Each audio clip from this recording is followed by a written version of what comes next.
So we had 2 deaths this weekend. You know, we unfortunately lost the king of pop, you know, the best performer, in my opinion, ever in the history of music. Most albums sold by artists ever. Just a phenom of a performer, a musician, and that's Michael Jackson. We send our condolences out to the Jackson estate from GYGB. And on that note, we had another loss. You gotta be kidding me.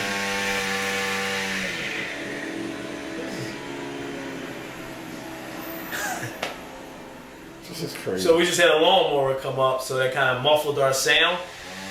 And here he goes again.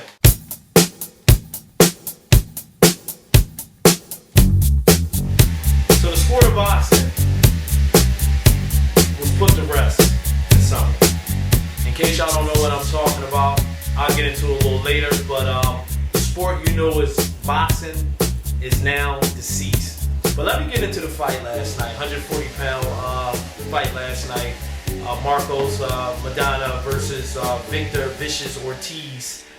War, 6-round war. First round come out, Medina's and Ortiz mixing it up. Ortiz clipped Maidana's, catching, he hit the deck. Maidana gets up, catch Ortiz, drop him. And for about 4 straight rounds, that's pretty much how the fight went. Now, the fight, something interesting happened in the fight. Ortiz gets cut, and then Maidana does what he should have been doing from the rip, and that's overhand rights is how you beat a southpaw.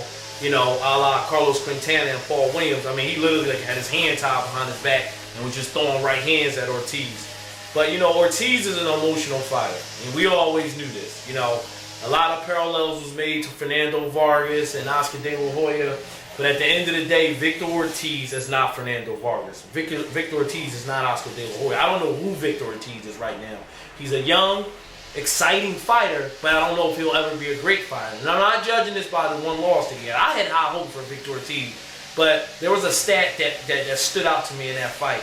6 jabs thrown in that entire fight between both fighters. 6 jabs. That's like unheard of. That just appeared.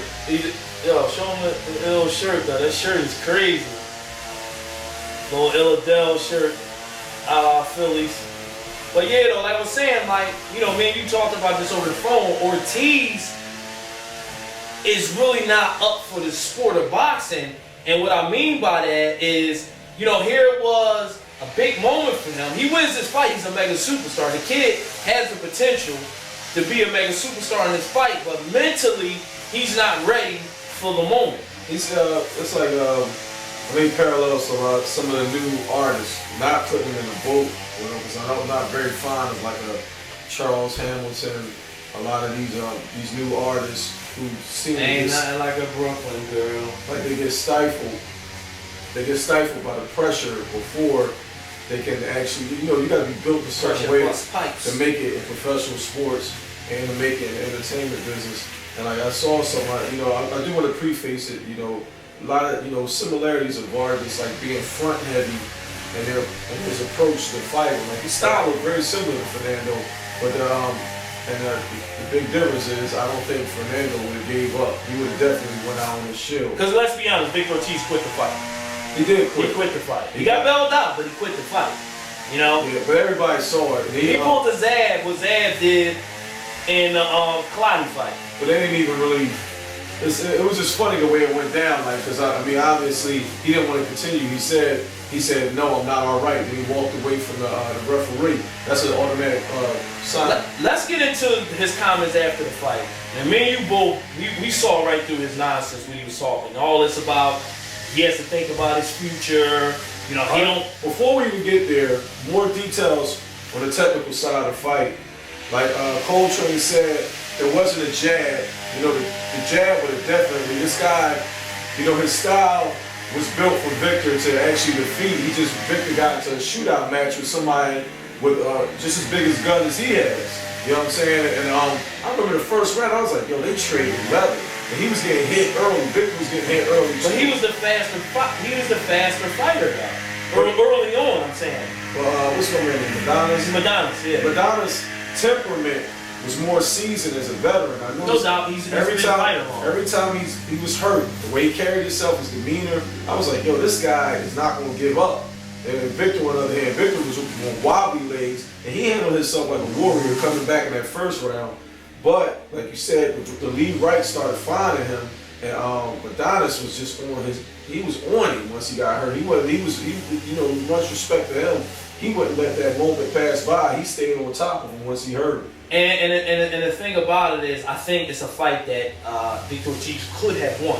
And I'm not taking anything. Yeah, he would have been a huge star. I think right. He you know, had he, you know, fought more with his brain and not his heart, he probably would have won the fight. But like Max said, that's the style that sells tickets. But I don't know if that's the style that make you a mega superstar unless you win the fight. And he came up on the losing end of the fight, and you know, it's just too much rage inside of one fight. And I know a lot of people got outside the ring stuff. You know, boxing is like where the hardness of the hard come from. Everybody got a Victor Ortiz story in boxing. Not everybody, a lot of people. But you know, the way he was brought up, and I think he kind of carried that emotion in the ring, and then unfortunately, it was to his detriment. Now, I want to get into the De La Hoya and Shane Mosley aspect of it, because me and you talked about this. You know, he was a little embarrassed by the way they put him on blast. Like, right from the door, Shane get in the ring and put him on blast. Prior to that, what round was that? The second? It wasn't even, he was winning that fight at that point when De La Hoya did that. The second round, when he was dropping Maidana's, De La Hoya was pointing to his brain like, use your head, because they knew what they saw. They knew he was running into a puncher, and he was leaving himself open when he was throwing those lead lefts. Yep. And he was getting hit. Countered. My God, that's not our counter puncher. Yeah, and he was getting hit with the lead right. So even De La Hoya knew it there. And like I said, with all these sports, and you know, you have this certain type of athlete, you know, to be like a LeBron. LeBron James is the epitome of the modern day athlete under pressure and handle it with ease. Right. But there ain't too many LeBrons around. There's a lot of pressure, a lot of grooming, especially now. Oscar's going. This kid has a chance to be an Oscar De La Hoya type person. He has a huge following. You know, I'm sure there's a lot of meetings and a lot of grooming and a lot of stuff where this guy comes from a different background. They showed him surfing. How many boxes did you see surfing on a pregame show? So, you know, it's a lot of pressure, and I think he didn't like the pressure. He didn't like the schooling. I've never seen a fight where your mentors come in the ring and there's no smiling, no comforting. But why? Why is it no smiling? Why is it drilling? Because of what? I think it's because, number one, the way he handled himself in the ring, and then number two, the fact that he quit.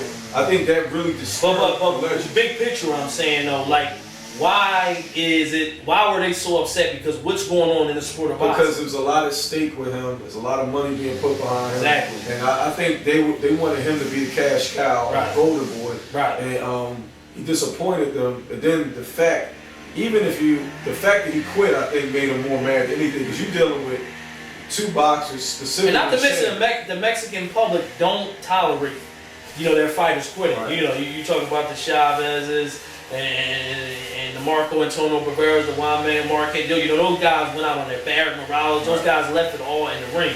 And you never heard them, you know, kind of make excuse, not so much he didn't make excuses, but kind of say, oh, you know what, I don't want to get beat up, this, that, and third. You know, let's actually get into the comment where he said, you know, I don't have to lay on my back for anybody. He said, I want to speak clearly when I'm older. So who was that? I think that was a pot shot at? That was a pot shot. If there was a hip hop song, that I think Shane Mosley. I think he took a shot at both of them in one line, because the I don't want to go lay on my back could have been from the Pacquiao fight with De La Hoya. You know what I'm saying? Like, I don't want to keep taking the beating. Right. And then the old thing could have been a shot at Shane Mosley. Shane's voice is becoming increasingly slurred. And it's old. It's coming slurred, and like I told Sleep, I said, you know, like, what are the chances of this guy coming to cut the grass while we shooting the video? I mean, that's kind of how the sport of boxing has been. It's omens. Omens is like haunting this sport, and as you can see, we got a guy cutting the grass on a Sunday afternoon while we're trying to do a boxing show. You know, Victor Ortiz, I still think, as I mentioned, he's still gonna give us great fights because he's an exciting fighter. Where does he go from here? I have no idea.